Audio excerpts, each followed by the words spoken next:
Quando nós implantamos células na nossa igreja, nós não tínhamos líderes no meio do povo, certo? Então foi um desafio levantar os primeiros líderes, e é um desafio mesmo. Inclusive foi o conselho que Jétro deu para Moisés: levanta líderes no meio do povo. Gente, nós temos os critérios para levantar os líderes, mas em nenhuma parte na Bíblia diz que o líder está lá pronto. Concorda comigo? Nenhuma parte na Bíblia diz que o líder está lá pronto. Tem os critérios: homens tementes a Deus, né, que odeiam a injustiça, que não sejam avarentos, e por aí vai. Então, uma das coisas que às vezes as pessoas questionam é: mas esse líder às vezes não tem testemunho, esse líder às vezes é um novo convertido, esse líder às vezes é inexperiente. Bom, aí depende de como cada igreja prepara os seus líderes. Uma coisa eu sei: não tem líder pronto e não tem líder perfeito. Você vai ter que levantar o líder, você vai ter que preparar o líder, e você vai, com a palavra de Deus, gente, Bíblia, discipular o líder. Você vai tratar o caráter do líder. É como disse Jétro para Moisés: ensina-lhes os estatutos e as leis e a obra que devem fazer. Então eu me lembro que aqui nós levantamos os primeiros 20 líderes, com muita dificuldade. Nem todo mundo queria. Tinha gente que dizia: eu não nasci para ser líder. Eu falei: não, você não nasceu líder. Mas se você for treinado e preparado e você quiser, você pode ser um líder. E para resumir, que não dá tempo para eu contar o testemunho da minha igreja aqui, desses 20 líderes, hoje nós somos mais de 500 líderes na igreja local. Só líderes, mais de 500, fora nas congregações, fora nas cidades, ok? Mais de 500 líderes na igreja local. Por quê? Porque a igreja em células, ela funciona através do preparo também dos discípulos. Aqueles discípulos que vão sendo treinados e preparados para se tornar líderes. Apóstola, onde é que tem uma base bíblica para eu treinar uma ovelha, um membro, um discípulo em líder? Gente, o que Jesus fez com aqueles homens? O que ele fez? Me responda. Ele chamou para andar com ele, chamou para perto de si, fez deles discípulos e depois fez deles líderes. É simples, não tem mistério. Como a sua igreja vai funcionar? Chame as pessoas para perto de você, discipule, treine-as, identifique os dons e os talentos delas.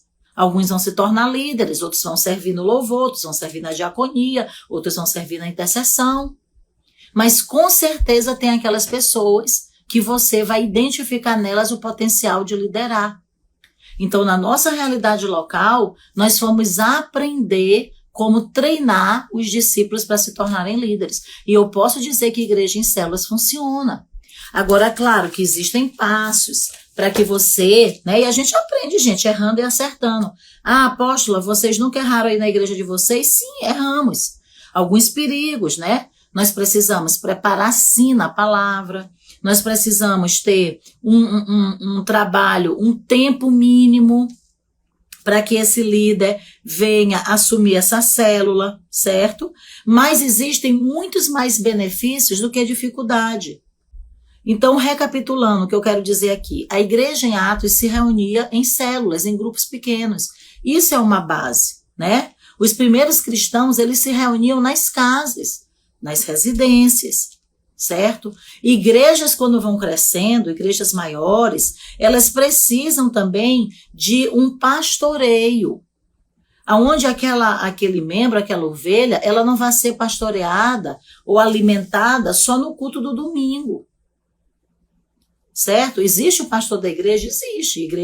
A nossa igreja hoje tem uma equipe já com vários pastores. Eram todos pastores? Claro que não. Eram todos líderes? Claro que não. Nós somos treinando. Gente, são 27 anos de ministério. Então, eu posso dizer para você que igreja em células funciona. Eu posso dizer para você que mesmo que a sua igreja não seja em célula, mas se você levantar a liderança, formar líderes, funciona, tá? Funciona. E algumas razões agora para trabalhar com células. Vamos lá. Estão comigo aí? Tá? A primeira coisa que eu quero dizer, repetindo, não tem nada novo debaixo do sol. Célula não é uma coisa dos dias atuais, grupos pequenos não é uma coisa dos dias atuais. Líderes na frente do povo não é uma coisa dos dias atuais.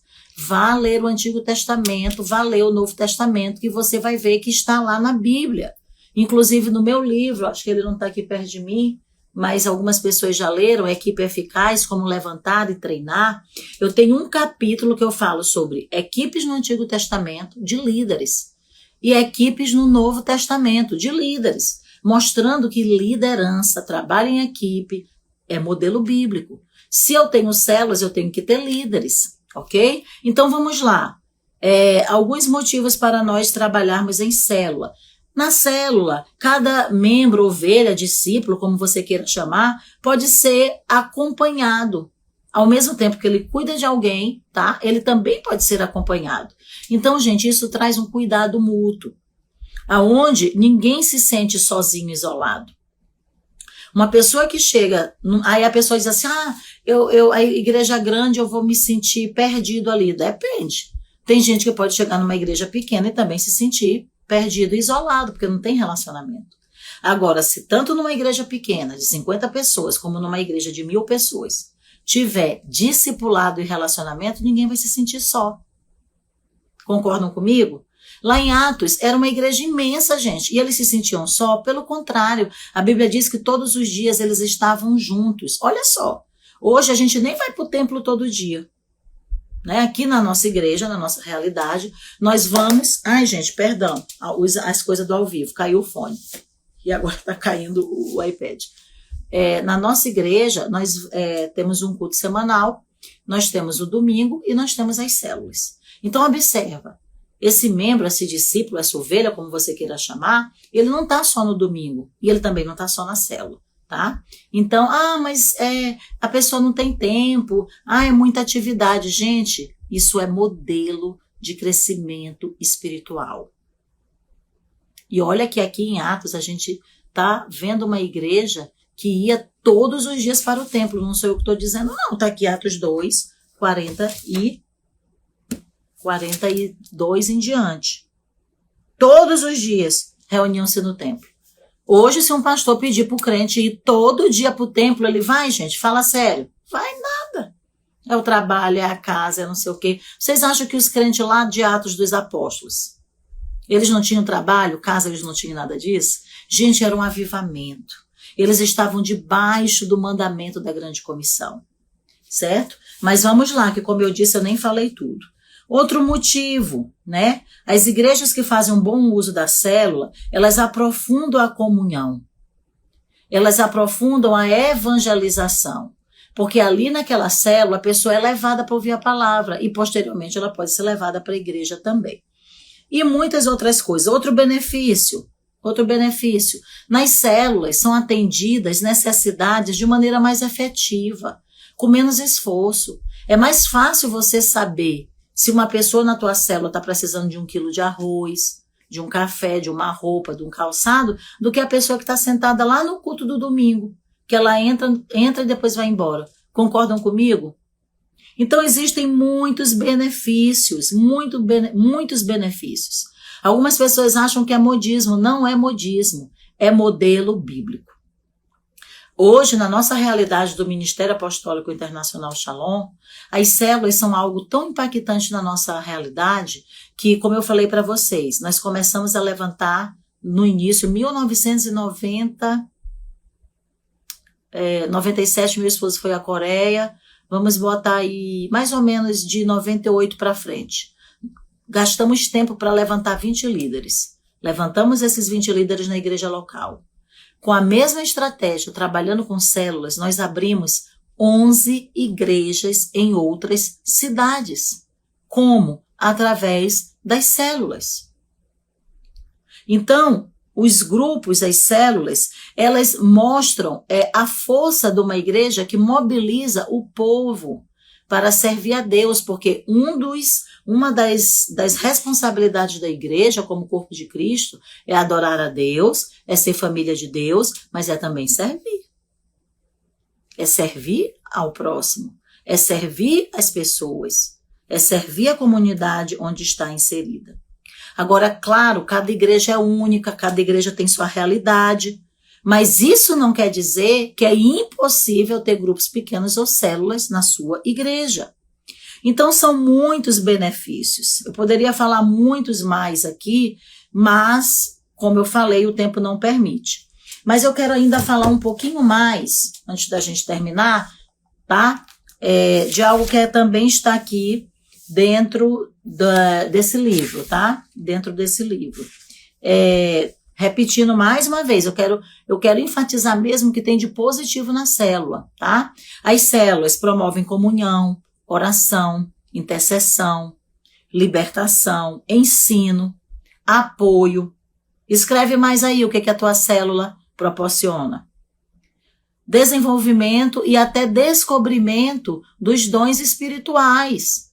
Porque às vezes a pessoa está ali na célula e ela começa a ser treinada, a aprender, a orar. De repente ela descobre, olha, eu gosto de orar, eu sou uma pessoa que gosta de interceder.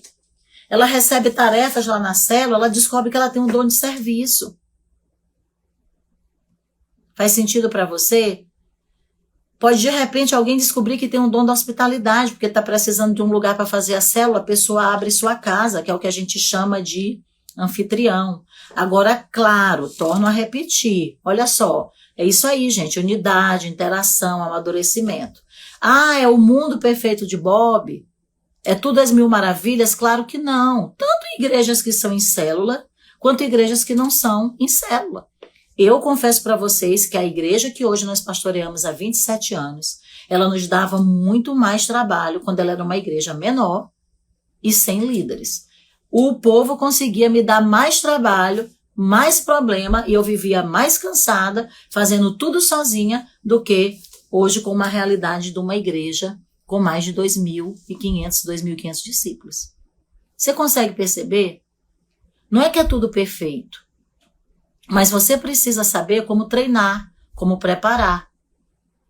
E é por isso que aqui no Clube das Líderes, eu estou todos os sábados trazendo sempre, né? A gente estava aí uns dias sem aparecer aqui, porque a gente estava exatamente na formação de líderes ativadas, ministrando curso para pastoras do Brasil inteiro, tá? Que se inscreveram na turma que eu estou agora aí, com a turma aberta, né? Fecharam as inscrições, mas a turma está acontecendo, né? E eu me proponho a trazer aqui as experiências exatamente que eu vivi ao longo desses 27 anos de ministério. Aonde lá atrás eu não tinha quem me ensinasse.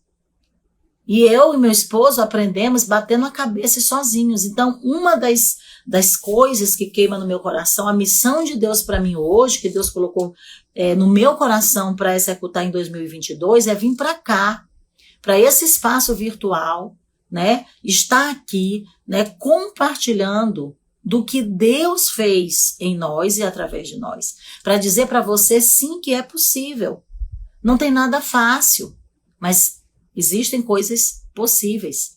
E eu quero até liberar a palavra para você que o Senhor te diz, acaso há algo impossível para Deus? O que é impossível para os homens é possível para Deus.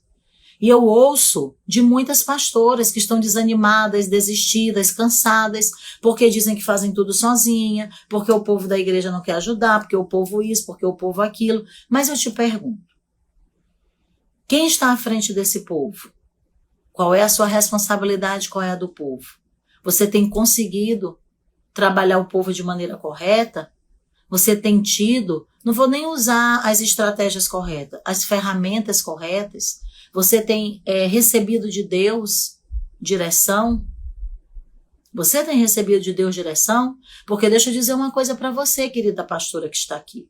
Sozinha você não consegue. Moisés, vou até beber um pouquinho d'água aqui, porque o que eu vou falar, preste atenção.